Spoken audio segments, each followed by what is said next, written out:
Hello, everyone. Welcome to the Filipino American History Month program for the Hampton Roads chapter. The focus of this session is Filipino American activism, and it is my pleasure to have all of you here. We're so excited. This is our very first event. We've always had organizations, but never had a chance to chat and talk about each other and where we want to go as a community. So it is my pleasure that you are all here and welcome to this program for October Filipino American History Month. Okay, thank you, Edwina. Now I'd like to introduce to you Max Frias. I first met Max back in 1983 when I first came to Virginia.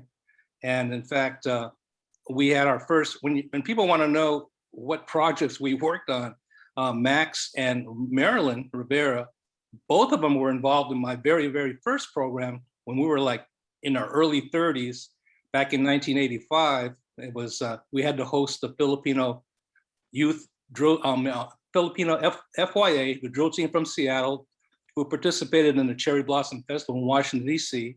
They came down 100 kids and 20 chaperones.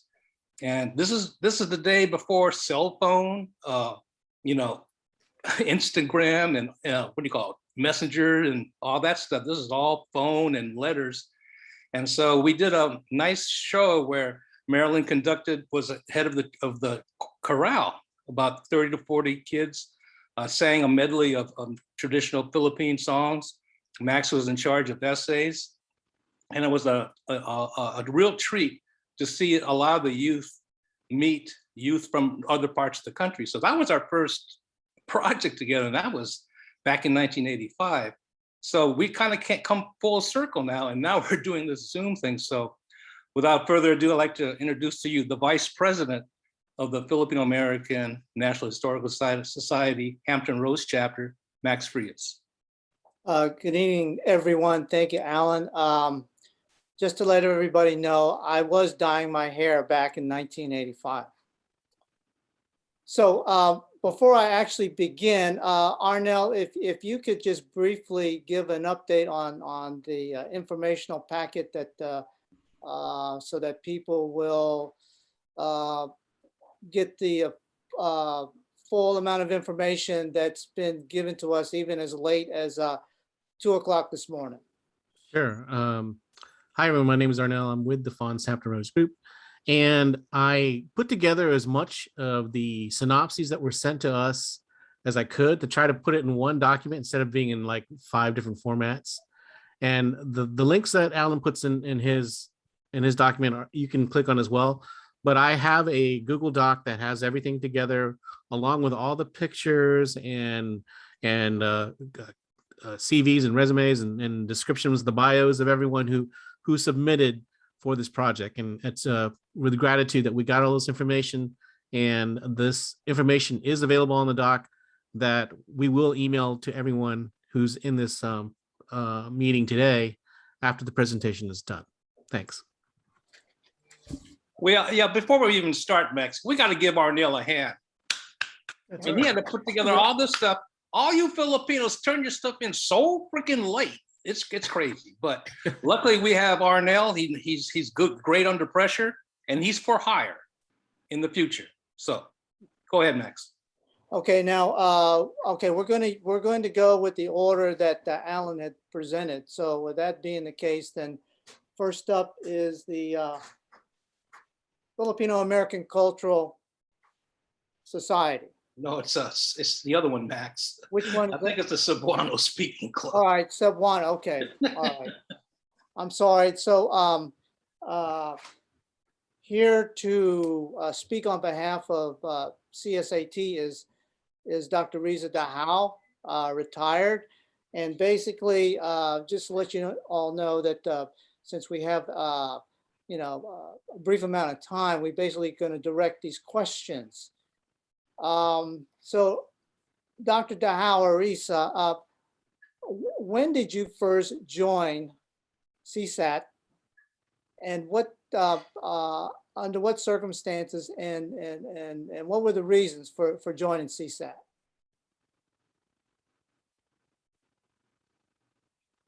Dr. You have to unmute.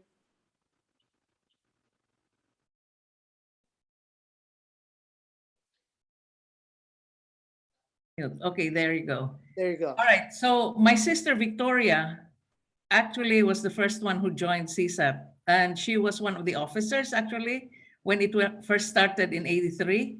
She was the secretary, and I was very busy with my practice at the time because early on in the practice, I did not only family practice but also OB. So I had an OB practice in addition to just the regular family practice patients. So I was pretty busy. After I ended that OB practice, then I joined CSAP. So this must have been about 85, 86. And you wanted to know the reason I joined? Yes. Like everybody, you would like to get to meet people of your ilk, you know, those who speak your dialect, those who think like you. So it was really important at that time that I joined something like this. And besides, I had friends already who were in the organization itself. And like I said, my sister was already in it. So it seemed like family. Now you, before we started, you mentioned that you and Roger have now moved to Philadelphia to be with your children. Now, do you still consider yourself active members of CSAC? Oh, certainly, especially now with Zoom, the Zoom. So the pandemic has actually been a blessing in a way, because we've been able to communicate.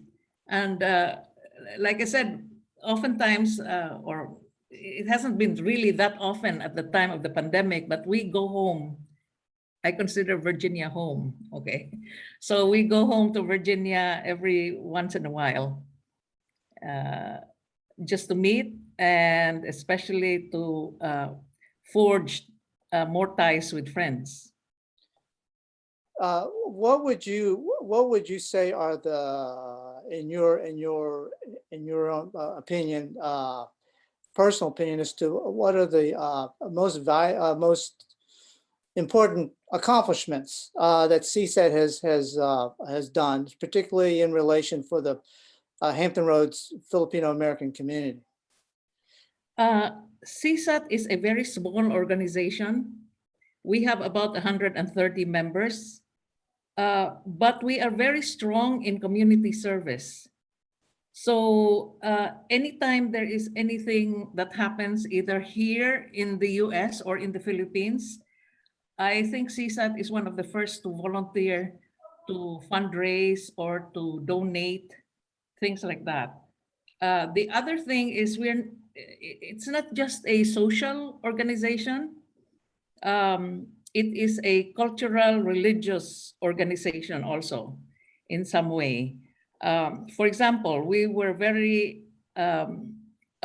ahead of the game when we started San Lorenzo Spiritual Center, which was the first spiritual center in this area, and I think in the US.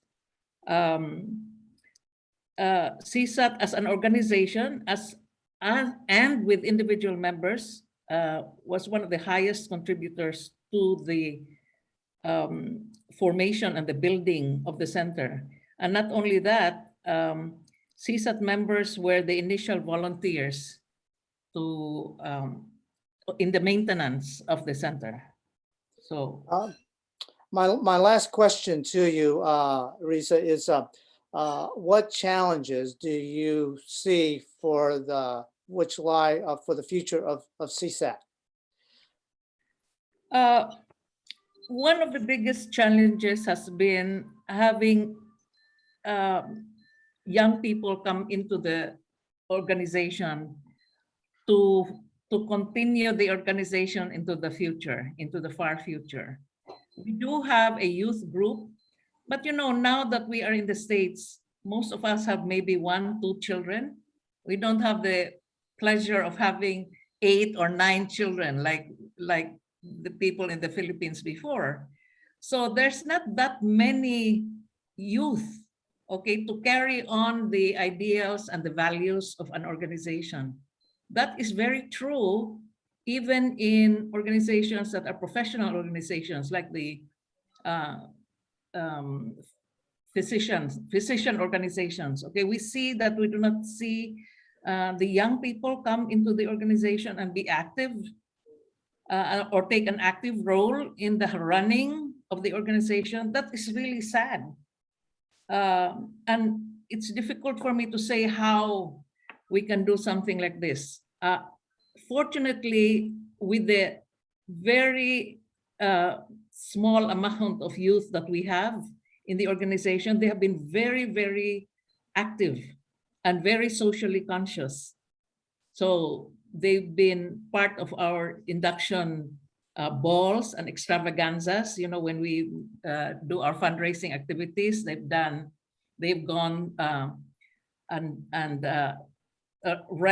you know, when they have these runs for breast cancer, for example, or autism or blindness, they've been very supportive of such things. They support each other. They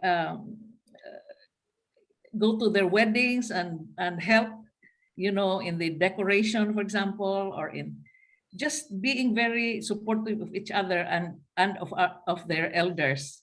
So we do have a small group, but it's small. It's not, there's not that many of them to be able to make the organization or lead the organization into the future. That's a challenge. Thank you so much, Riza.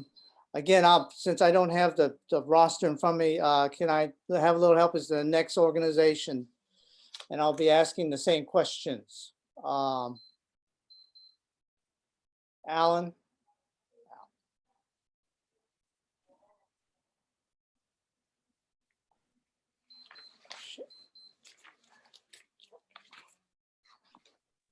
Alan, you have to unmute.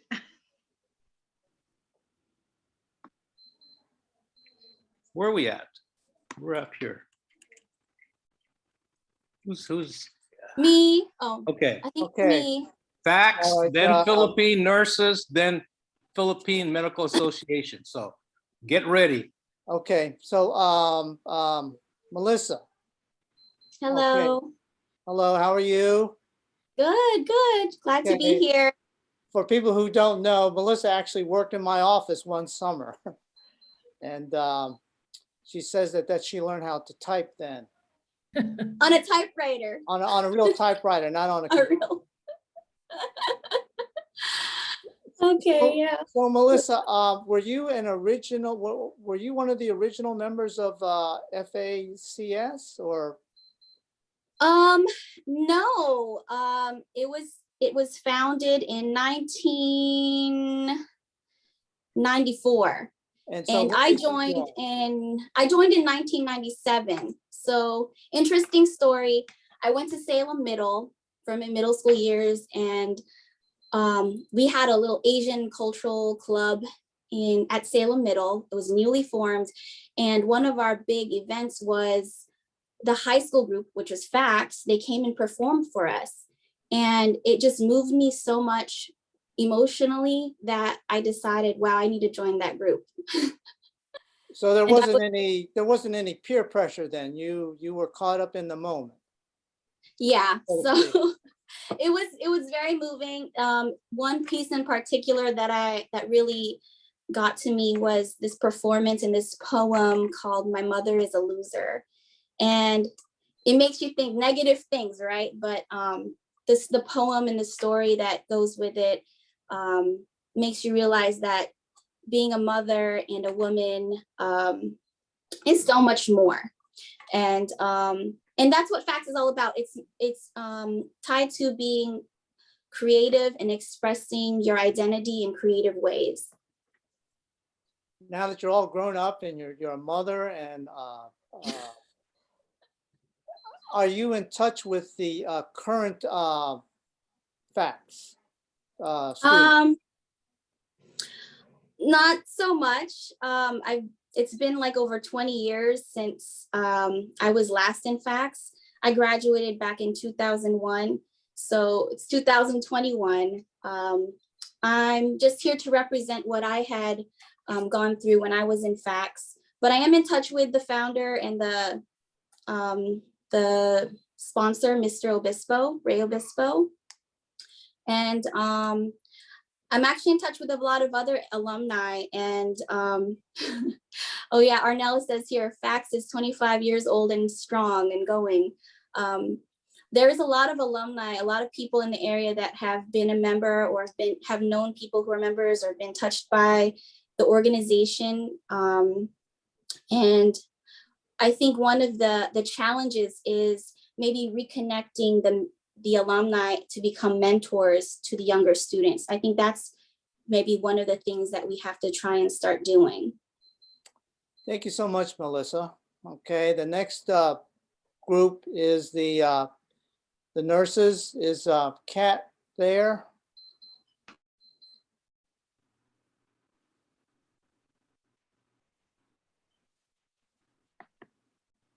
I'm here. Good evening, everybody. Hello, Kat. Thank you for Thanks for having joining.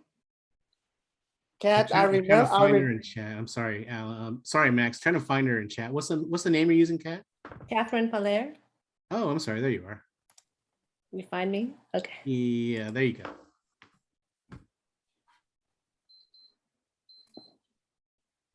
Oh, you wanted to spotlight me. Thank you.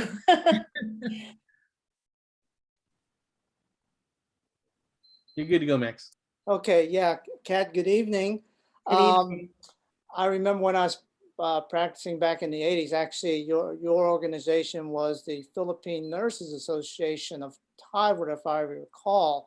When did you join? I joined in 2017. So you're a late you're a late addition. Is that? I'm part of the younger generation. Well, that's good to carry on which is now PNAVA. Is that correct? That's correct. Yes, and I think one of the questions I have for you is, what are the most important contributions? Because it is when I saw the synopsis, it was very impressive. To you, what are the most important contributions that PNAVA has done for the Filipino Americans in the Hampton Roads community? Well, we have done a lot of impactful things, as you saw in the history, but I'll just go over what we've done lately so far. We did a mass vaccination and participated in the mass vaccination clinics this year. We've also had a very proud exhibition on a culture to care. I don't know if you remember in 2019 that we actually had a presentation by Ren Capuco. He's a student, PhD student. Yes, I was there. I attended that. It was very well done. Yes. Yes, it was. It was a program of its kind, the first of its kind that displayed a sense of pride and collective efforts in support of a promising Filipino nurse. So those are just some of the notable achievements that we've had. Now, could you, is PNAV participating in any of the COVID things, or is it just more on what PNA has done for screening in the past and health fairs? We are actually launching a health fair in collaboration with Phil-Am Lions on November 6th. And hopefully you'll see some flyers already out there. We also have a health fair that we are launching on the Eastern Shore. So we are very involved in the community. Every month we have something going on with COVID vaccines. We're involved with the Virginia Beach volunteers, the medical corps. We have some members that that go out and volunteer to vaccinate still. That is a continuing effort. Okay, Kat, my last question to you, and you had already answered it in the synopsis, but what challenges do you see for PNAVA in the future? In the future, Probably the resurgence of the pandemic is still, a constant threat for us. We also have first generation leaders that are notably the presidents that are in their golden years. Some of them we have lost. We've lost 4 presidents in the last year.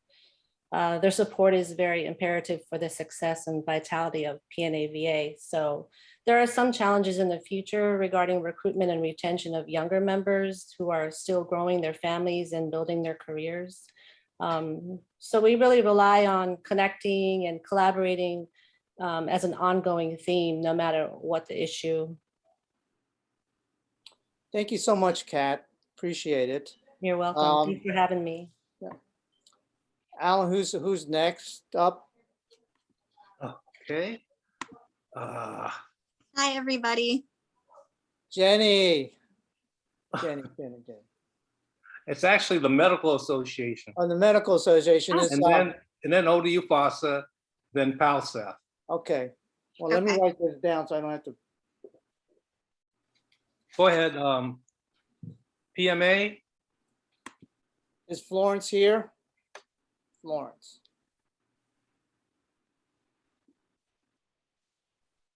I'm looking for her. I don't see her.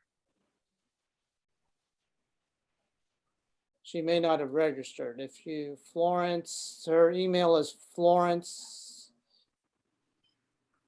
You can Probably skip to the catch her next- at the end, Max. Yeah. Okay. All right. Well, Jenny.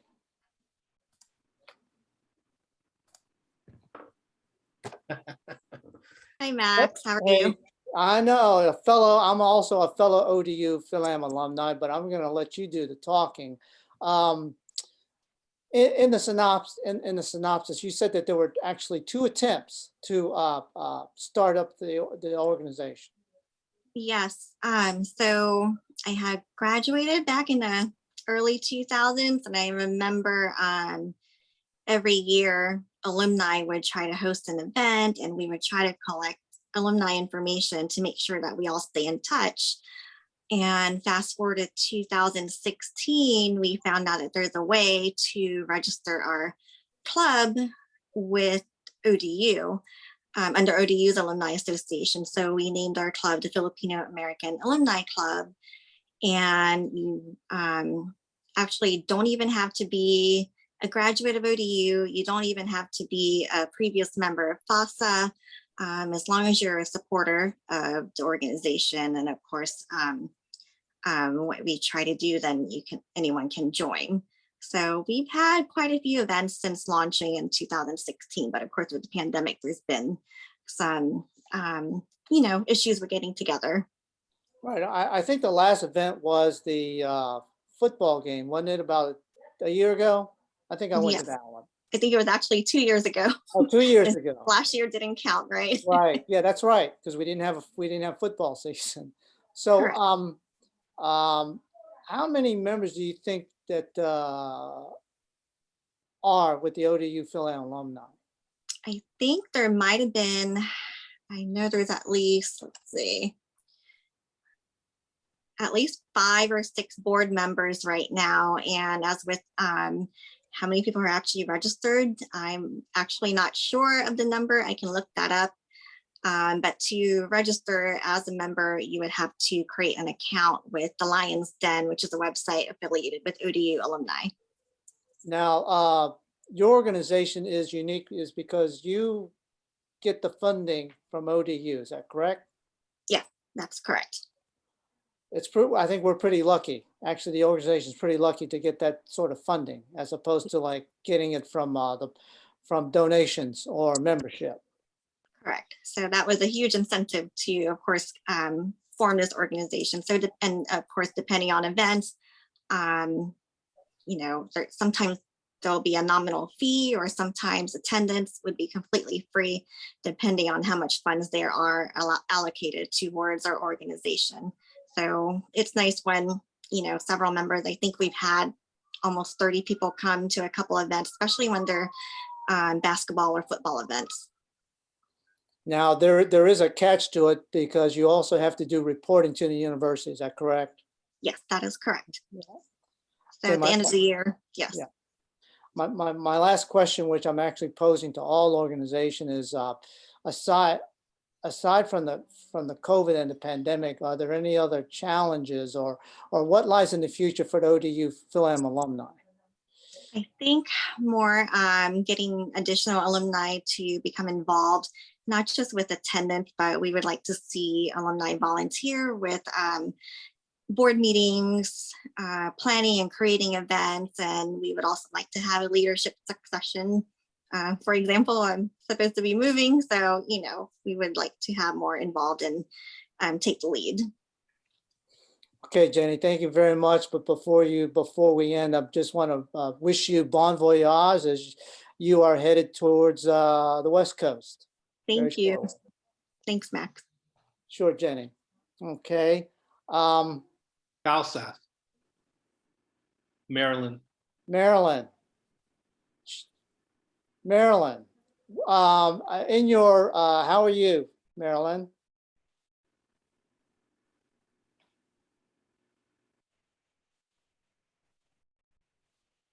Marilyn, you have to unmute.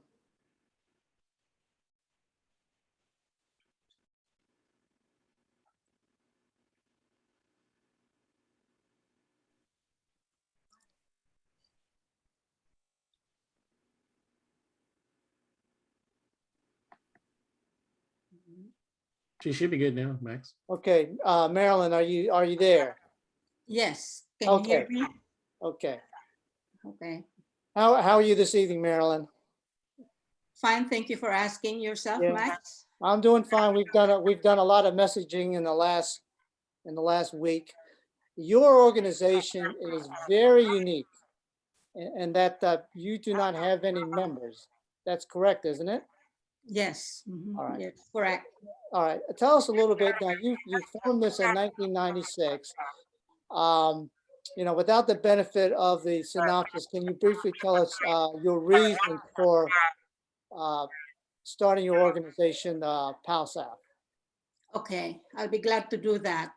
But before I do that, I'd like to thank the Filipino American National Historical Society with Alan and Edwina for the invitation to be part of this nice program. I'm glad to be part of all of the organizations that are participating. Thank you for the invitation. We go back to, like Alan said earlier, 1985 when we started the funds here in Hampton Roads. PALSAF is a family home-based organization that was developed primarily to promote and advance the Filipino American experience. We want it to be a meaningful and worldwide experience by promoting programs for the youth. It comes to the educational, sports, and the arts pursuits. That's primarily why we did that. And the way we did that was we conducted research and educational seminars. We offered scholarships to high school graduating seniors. We had about 67 recipients of that. We sent students to meaningful internships, and one of those was the NASA in Hampton. We sent 4 students there. We also sent 4 students to the youth program at the Princeton University. That was in conjunction with the Operation Smile. And then a big part of our programs in the first 10 years, we started in 1996, was the residential youth programs that we conducted at the Virginia Wesleyan University. We involved a lot of the organizations to be part of it. The Filipino American Association at ODU, the college students there, the senior citizens of Virginia were also involved in presenting their programs and so forth. And then what we did later on, after that was done, before I forget, we also sent a lot of our of our officers to the, like I said, it's a family based. A lot of our officers were involved in sports and the arts, and a couple of them were actually invited to be part of the national seminar conference for the youth headed by General Colin Powell, who just died recently, and President Bush in Orlando. And with that, we also had residential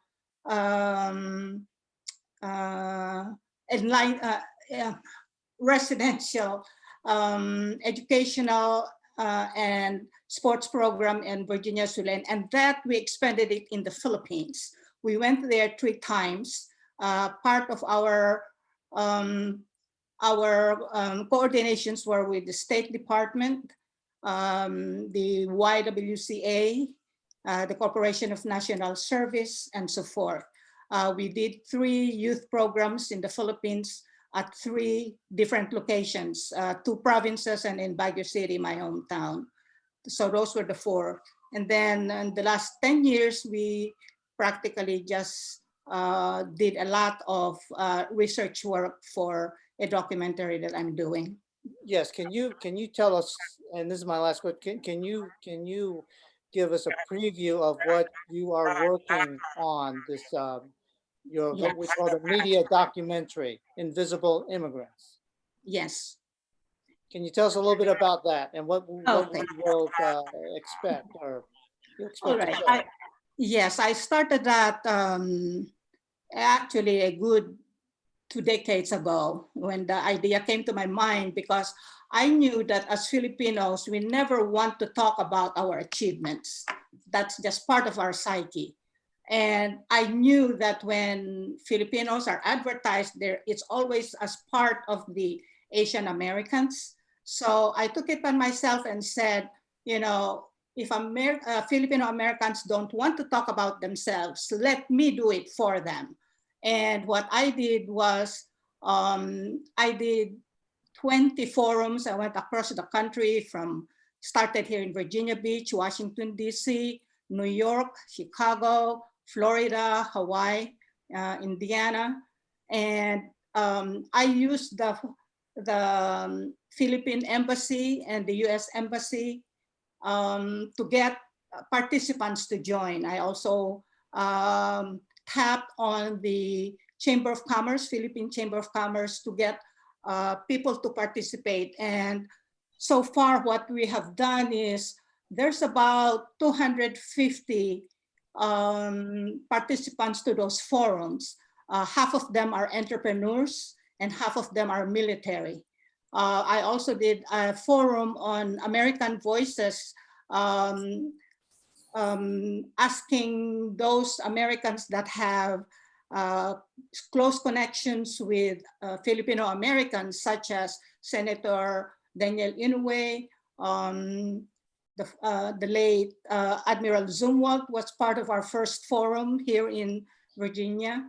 And I also did a lot of interviews of icons and those that made very good achievements or contributions to Filipino Americans. The example of that is Dado Manatao, who is who is one of the richest Filipino Americans here, both in the things that he has done and also in activism. And also Dr. Connie Mariano, I went to interview her. She's the highest ranking military representative of the Filipino American, having been a White House doctor. Those kind of people are the ones that I have. I am in the process of wrapping up that part of it. And the book tour will be in the summer of 2022, next year.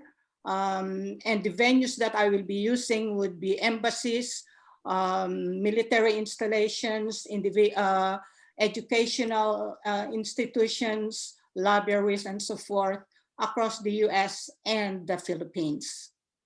Well, good luck on your as you work towards your documentary. Thank you so much. Next organization The is UIA. UIAT.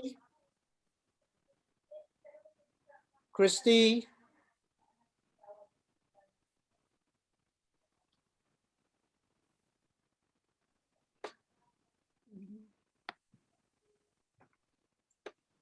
Then there's the Philippine Golf Association, and then the veterans. So if you guys, you know when you're up, you got to get up. Okay, I'm here. I'm ready. Oh, you woke up. No, I was listening. hello, Christy. Hello, Max. How are you?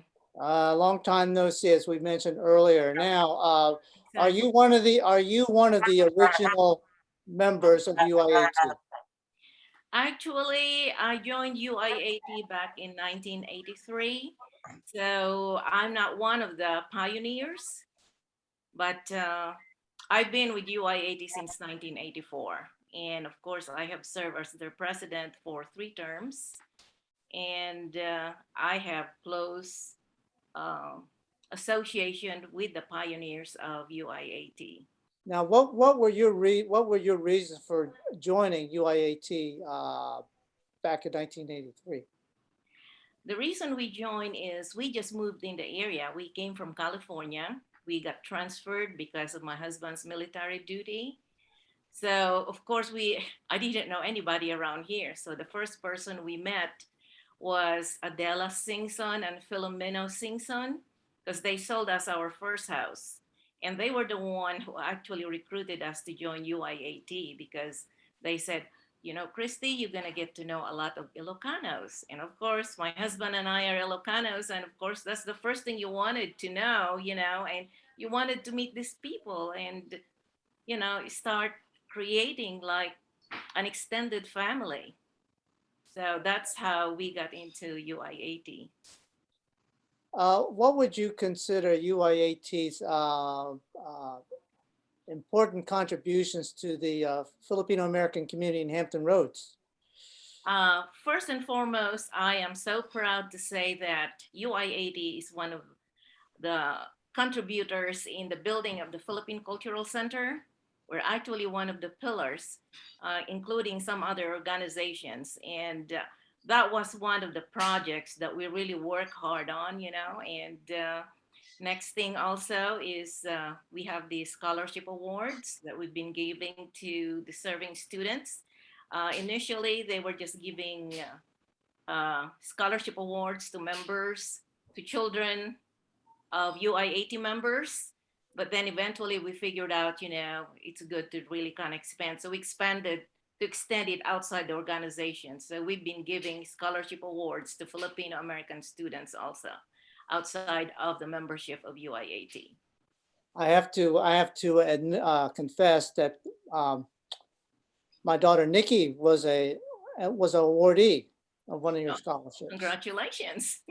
And so she's doing well. She's actually applying for her doctoral program in psychology. So oh, that's awesome. Hope it works out. Now, yeah. You're still active. I see in UIAT. Are there any challenges that UIAT faces in the future? Actually, we've been discussing that all this time, you know, and like other organizations, it's actually recruiting the next generation. It's just that all of us are already senior citizens, and we were lucky to have our first vice president and second vice president coming from second generation. And hopefully they will stay. And we're still trying to push hard to recruit more younger professionals or younger members to join UIAT. Because right now, you know, we have about over 200 families as members of UIAT. Originally, we were about 400 families, you know, and of course, as we age, some retires and some of them are not really up to it now. And we have the senior citizens group where they go once in a while, but, you know, we need the younger generation to step in. Now, that's what we're trying to work on. is the UIAT seniors, is that a separate organization, or is that part of the UIAT? It's under the umbrella of UIAT. It was founded back in, I believe that was in 1979. Yes, it was founded in 1979.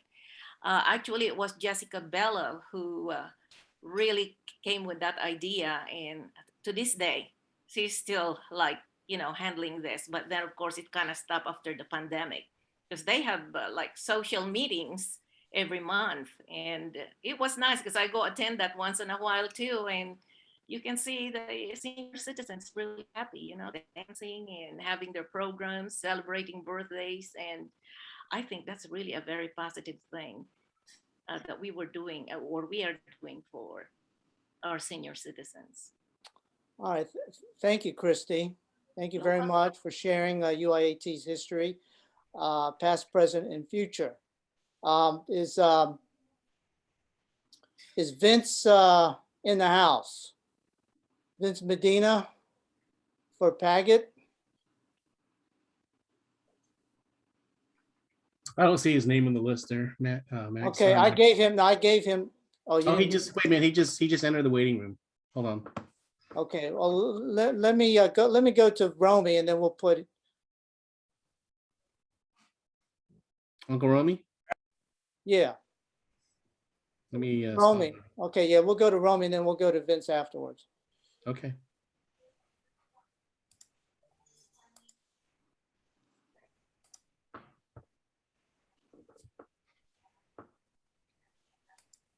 You'll have to unmute there, Uncle Romy.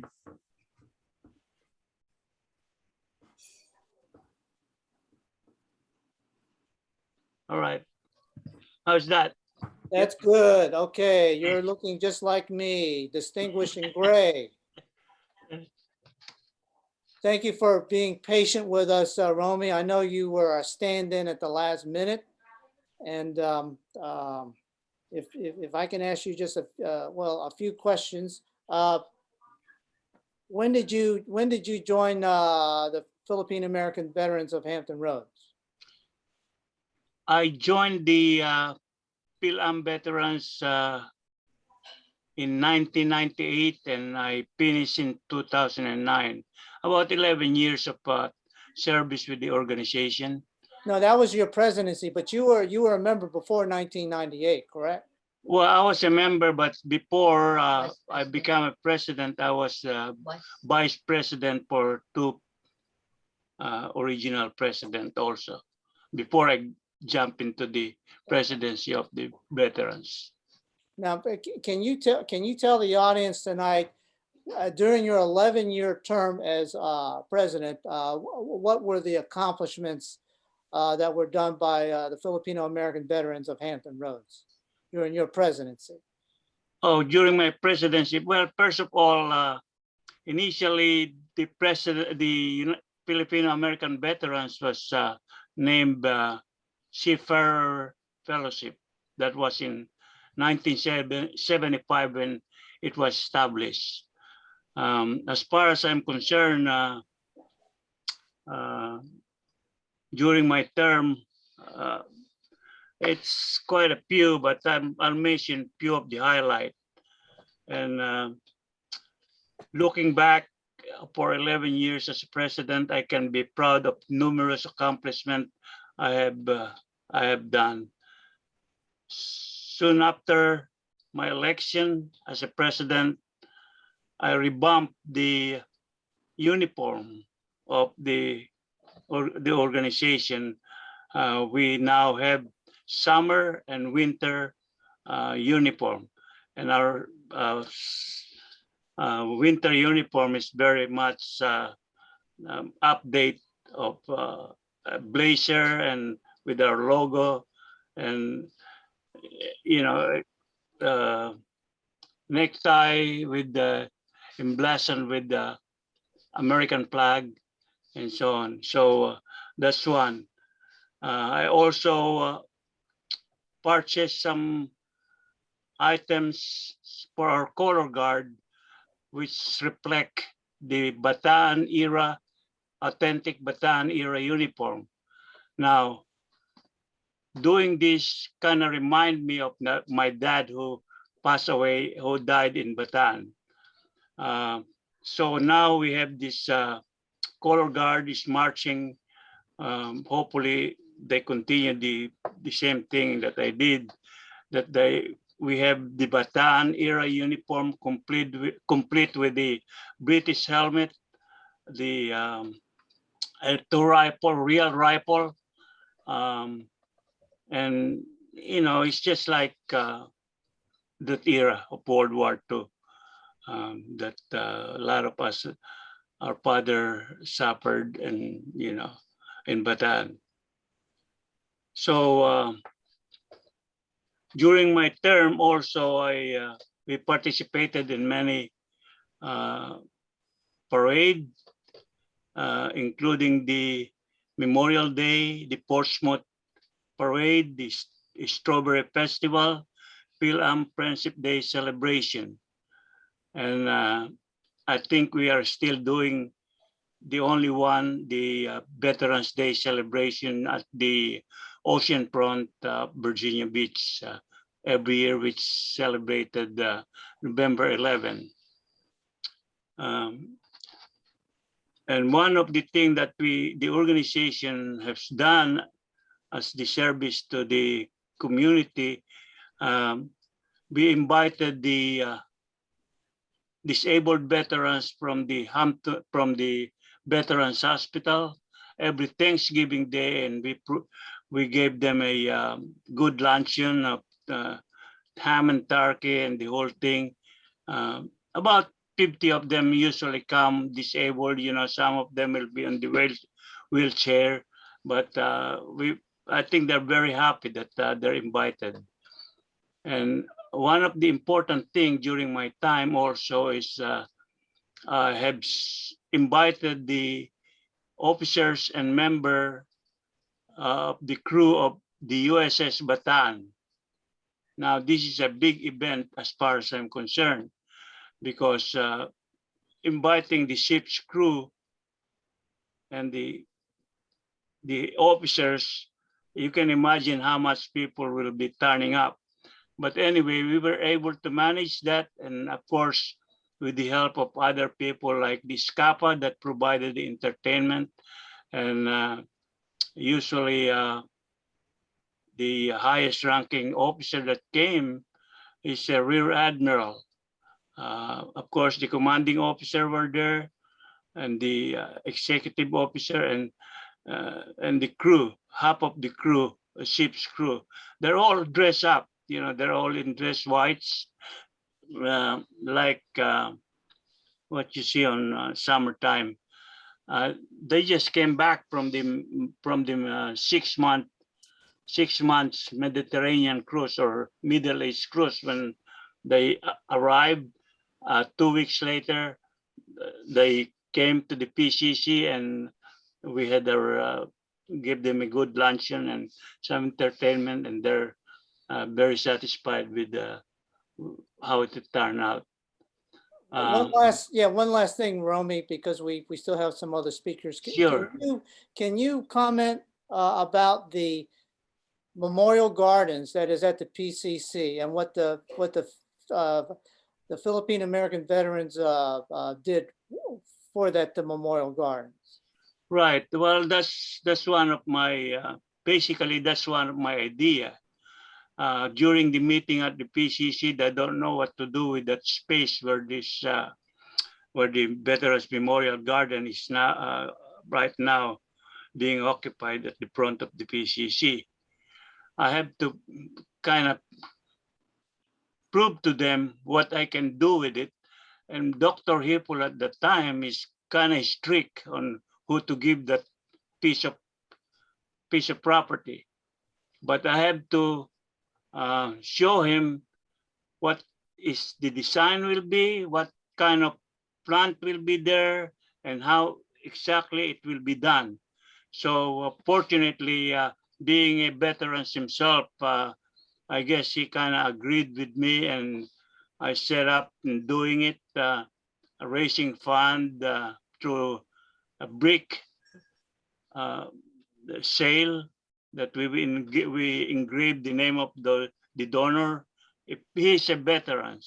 Now, you got to be a veterans, either veterans of the United States Armed Forces or somebody that served an active duty in the Philippines during World War II, or you could be a recognized guerrilla unit in the Philippines. That's the only other people that we can accept as far as donation of brick. Now the donation is $100, and you know it'll take about 2 weeks before we get the bricks. So right now it's under big renovation under the leadership of our current president, Phil Diaz. It's way different from what I have set up originally, but it's still a good, very nice situation right now. Yeah, I'm proud to say that my dad's name is on one of those bricks. And again, I also want to thank the Filipino American veterans for attending during my dad's funeral. So thank you again, Romy. And so I'll go to the next organization, the Philippine American Golf Association. Vince, is Vince in the house? Okay, allow me to leave because I got to get up early in the morning and I have to eat first. Okay. Thank you very much. Thank you very much. Okay, thank you. Bye. Bye.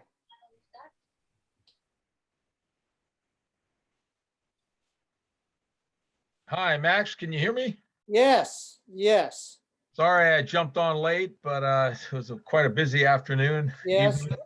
Now, before we begin, I think I have to tell the audience, and if you don't mind if me telling this, but about a week or so ago, we had sort of texted that you were on vacation in California and that you would be coming back on the 15th.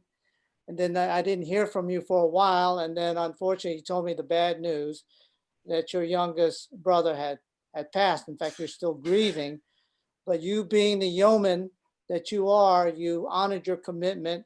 And so you're here to talk for two organizations. So we want to thank you for the time that you've put, especially within the last couple of days. So Thank you, Max. now, when did you? I know in the synopsis, Paget was formed in 1975. When did you join? I actually became a member, Max, probably around 2013 or 2014, if I'm not mistaken. I've known of the Paget for quite a while, and I knew that they were a golf organization with golf aficionados and a lot of good fellowship, retired military guys. And if you're a golfer, you know, there's that fellowship and that love for the game, which is what drew me to actually join the organization. I did a lot of recreational golfing, as a lot of our Filipino American community enjoys that game as well. So again, around 2013, I think is when I actually joined. Now the organization, because I think I joined in about 1980. In fact, I even served as president at one time. But for a while there, we were actually scrounging for members. I think during your time, you've actually, and before this pandemic, you've had a lot of members. Now, is this exclusively just for men, or is it women, or who can join, or who could join during that time? Well, initially when I joined, it was exclusively, it was mainly, the membership was mainly men. But when I was elected president in 2014, a year after I joined, I was elected president. I opened that up to female members, and we've had the daughters of a couple of our members that joined, that they were high school players and continued to enjoy the game as their fathers continued to teach their daughters. So we allowed them to play with us, and they played from the forward tees, and they had their own slope and rating that they were able to calculate into the handicap. So it's a handicap system. So it does take into account age and also in this case gender. We allowed them to tee off from different tee locations. So it's not just all men. So now, does Packet, are you able to establish a handicap through the organization?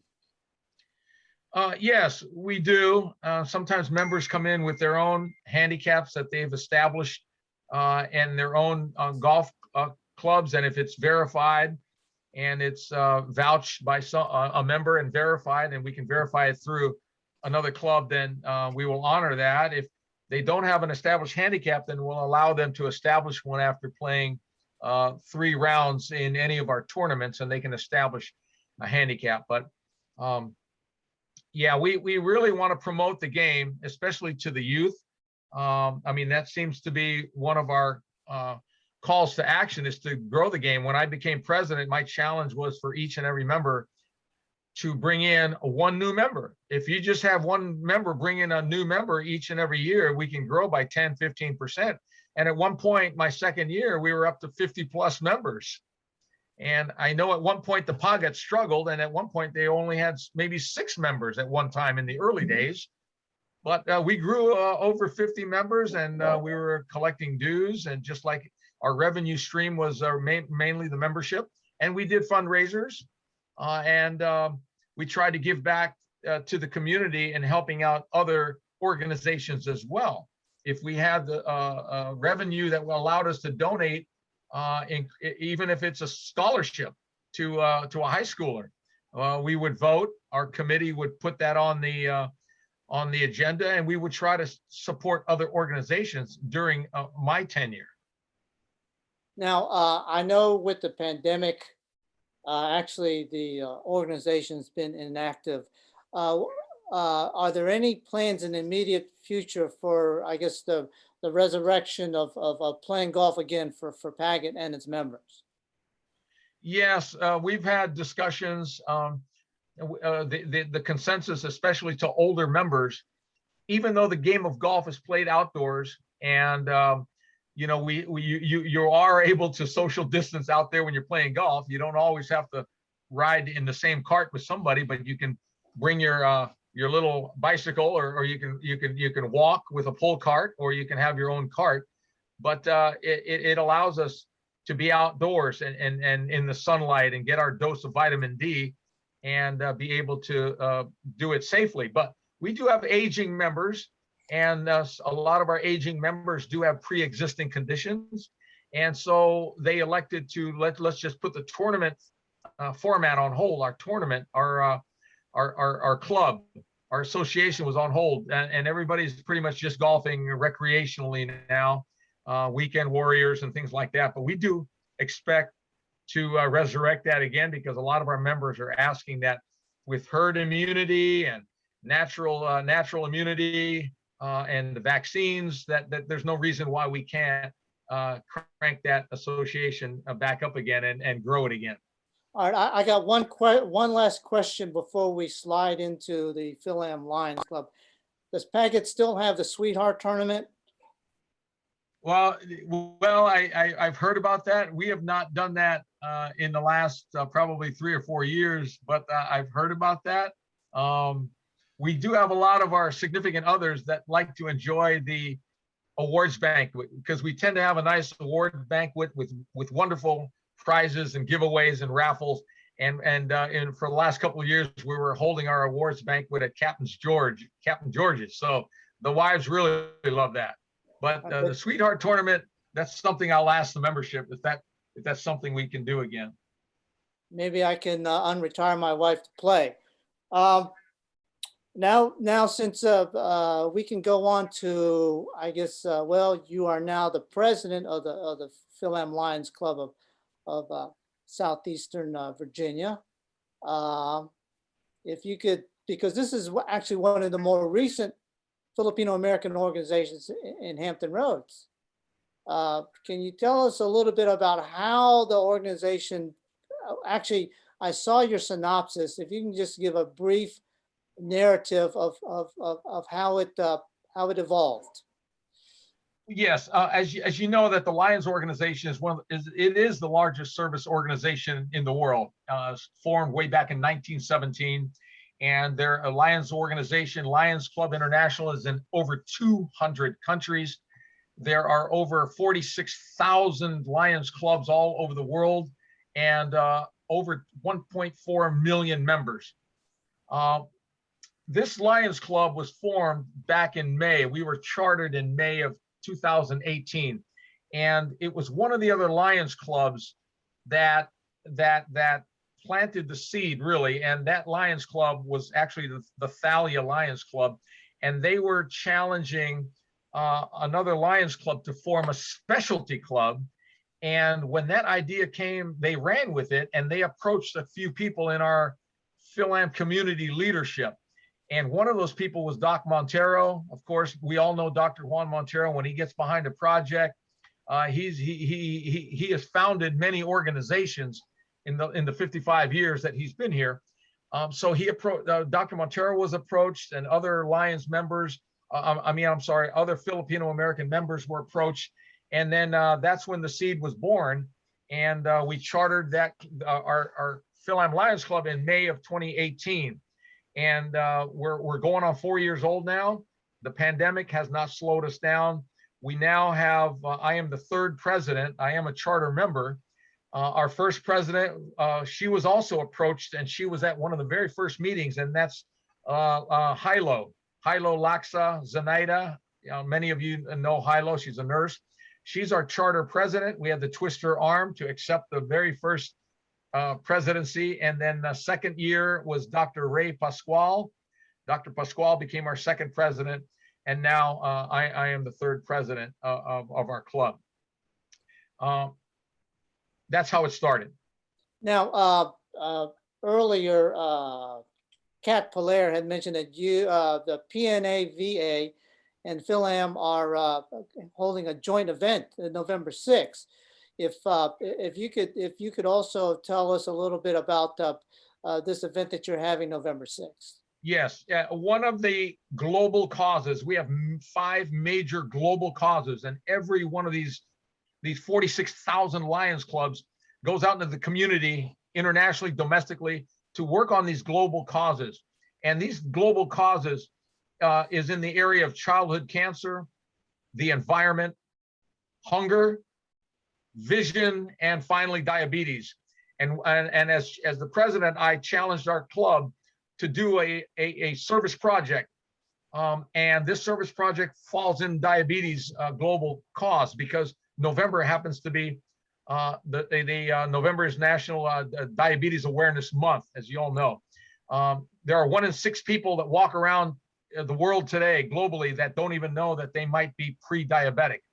And we're dealing with the COVID-19 pandemic. We're also dealing with a pandemic with diabetes. So we teamed up, and we are taking the lead. We're the principal sponsor of this Health Expo, Diabetes Health Expo, to be held at the Chesapeake Regional Lifestyle Center. And the hospital is backing us up 100%. What great partners to have in this co-sponsorship. And we're going to do it on November 6th. It's a Saturday from 9 a.m. to 1 p.m. at the Chesapeake Lifestyle Center. And we have partnered up with the PNA, Philippine Nurses Association, and the Chesapeake Regional Healthcare Center, giving us their resources, their facilities, their spaces. And we've got numerous professional doctors, professional allied health professionals, dietitians, podiatrists, eye doctors, foot doctors, anybody that treats diabetes will be there. So you can ask the experts all kinds of questions, diet related. We're going to test your A1C. We're going to test your cholesterol. We're going to do blood pressure screens. And we've got volunteers that's going to provide you a wealth of very value added day, free of charge. Just share the information, post it on your Facebook, post it on your websites, social media. And I know that the PNA, along with myself, my secretary, we can share that flyer with you. and I can forward it to you, Max, and you can share it to the group that's on the call tonight, because we want to spread the word. This is a community event, and that's what Lions do. We serve. I think that's the least that we can do for you and your organization, and also for PNA VA. Vince, thank you so much for again for showing up during this difficult time for you and your family. I appreciate that, Max, and thanks for having me. All right. Is Florence in the house or not? Florence Paragas? I didn't see her join us. I did send her an email to make sure that she got the link, but Okay. I don't think she joined us. If she's not here, Max, I can speak for the Philippine Medical Association. That'd be awesome. Oh yes, you being a past president. Yes. Yes, if you don't mind also doing double duty like Vince did, I think it would be, I think it would serve well for the audience. Sure. What did you want to know? Well, when did Max, it's already 10 after 9. okay, all right, so we won't have time, but it's actually going to be in the synopsis. We will have, if people want to stay afterwards for chat, we're able to do that. But before I go, I want to thank everyone for participating. This was a unique event. We had some bumps along the way, but Max, I what hope, about Phil and CAG? oh, where's he? They're here. They're waiting. Phil and Okay, CAG. all right, I forgot Phil M. Keg. Where's, He's there, Uncle Bert. forgot about Phil M. Keg.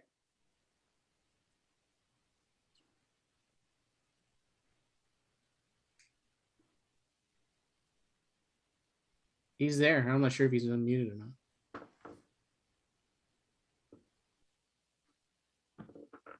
Uncle Bert?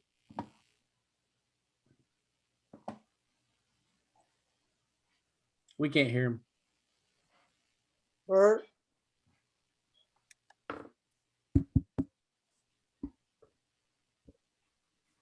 Is he there? Can you see if he's there? Let me see. Said something about his internet. He's on the video, Max. We can't hear his audio. How do we get word to him that he needs to unmute? Or His audio is not working. his audio is not working. Wait, I'll try to text him, see if he can.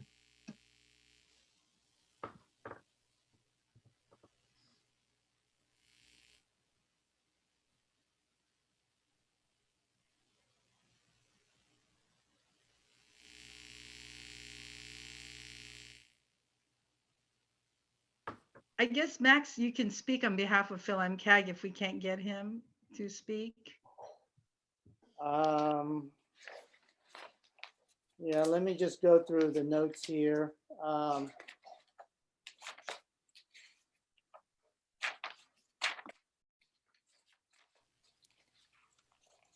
For brevity, PhilAmCAG stands for Filipino American Community Action Group. They're actually founded as a result of the gang. Actually, there were Filipino gangs back in the 90s. And there was a call of the Filipino American community leaders to do something about that. And they met with the Virginia Beach Police at that time and had a dialogue, and were able to produce positive results. That organization has now evolved into getting into the political realm by actively endorsing. Mike, can you hear me? Yeah, there you go. Okay. Sorry about that. All right. Okay. Bert, when did you join CAG, and why did you join? I basically joined CAG since the early beginning when it was being formed. Edwina and Alan was the promoter of the organization, so to speak. I joined because I want to have a representation of the Filipino American within the society. Because as you know, we stand for equality, unity, and education. That's why we formed CAG. We want to have a political empowerment. We want to have political representation across the board. And that's why I joined CAG. And I'm pretty much spirited with all those. In education, I joined because education, I taught 20 years of free Tagalog classes. We started at PCC during the old house there, and also San Lorenzo old house. And it lasted all the way up to San Salem Middle High School for 20 years. We did that. Now, what events or what projects is PhilAmCAG doing right now? Normally on election year, every year we do, what we do is a meet and greet with the political community. Every candidate, we try to put them in a forum wherein all the public can ask questions to the candidates. We want to educate the people. We want to educate them in the voting process. That's what we do. And also, we do, recently we catered to giving up scholarship for high school graduates. We also did the Legacy Garden at MacArthur Memorial recently, last year, 2 years ago. That's in conjunction with Southeastern Virginia Lions Club. Now, is PhilAmCAG planning to have the candidate forum? Because I know the election's coming up. Is that still in play, or can you tell us a little bit about that, or not? I mean, the only thing that I'm doing now, PhilAmCAG is doing, is every last meeting of the month, we cater them at Susan's Kitchenette. Because of COVID, we are not allowed to have a social gathering as we normally do in Crown Plaza. So we try to accept them and give them a chance to represent themselves at Susan's Kitchenette during our monthly meeting. And that's what we've been doing since March, since we started going back to meetings. and this is a nonpartisan, PhilAmCAG is nonpartisan, is that right? That's correct. It's a nonpartisan group, and we do not. If you want to endorse, you can endorse it by yourself, but not as a group. We cannot use PhilAmCAG. All right. And we emphasize that.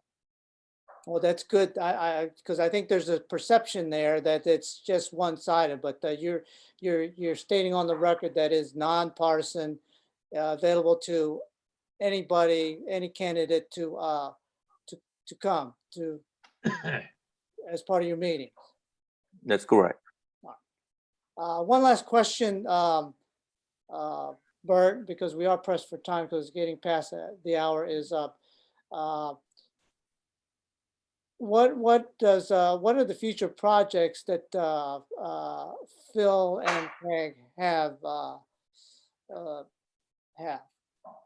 We want to continue the political empowerment. We also want to get some appointments in the House for, like, before we have Philippine nurses, a nurse in the nursing board, and we have done that. And we try to put young professionals who would like to pursue a political career and give them, ask for the delegates and the senators to work with them so they can learn all the ropes, how to become politically, if they have a chance to go to politics, they will have a better chance of knowing how the politics works. And for the future, we would like to continue on with our scholarship and service to the community.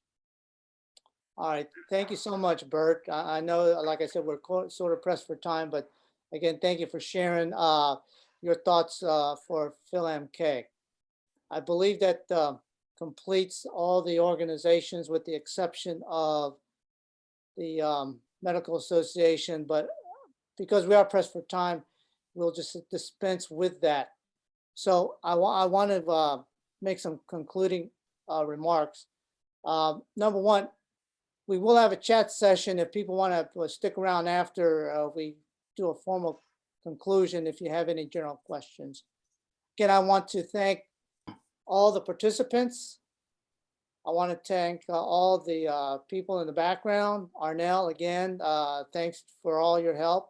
Edwina, Alan, Rachel, and other members of Filipino American National Historical Society. I want to announce to the audience that we have applied for a 501c3 application, and hopefully the same time next year that we will be recognized as a 501c3 organization. We have one more event that we're going to hold, and it's going to be in conjunction with the Philippine Embassy, or working with the Philippine Embassy. If Jeff is still here, if he could talk a little bit about that. After the chat, during the chat. During the chat. We'll We need to end the program. So we have to end the program. So Well, again, let me end the program next. okay. Okay. All In case you guys don't, I think you guys know that I'm originally from Seattle, Washington, and I came here in 1983 and didn't know anybody. I have a whole crew back in Seattle wondering, what the hell are you doing in Virginia Beach, Virginia? And, you know, I had to think about that. This community is very, very active. Even though you don't think you are, you guys are one of the most dynamic communities in America. That's why I'm here. You guys beat out Seattle. But what I really like about this area is the camaraderie. We've got so much in common now that we've been through a lot. We've seen the community grow. Now COVID has hit, and now we're starting to reflect back as far as exactly what have we accomplished. And I think sessions like this is good that we kind of validate our struggle. We had some tremendous programs throughout these years that we've been involved in, and I just wanted to just thank you for supporting our program and also our community. And we still have a long ways to go, because just like one of my monongs told me, he taught me this, was that we didn't come this far to only go this far. That's right. With that said, I'm gonna stop the recording. Then we can all chat. Okay. Well, thank you very much for attending. Thank you. Thank you.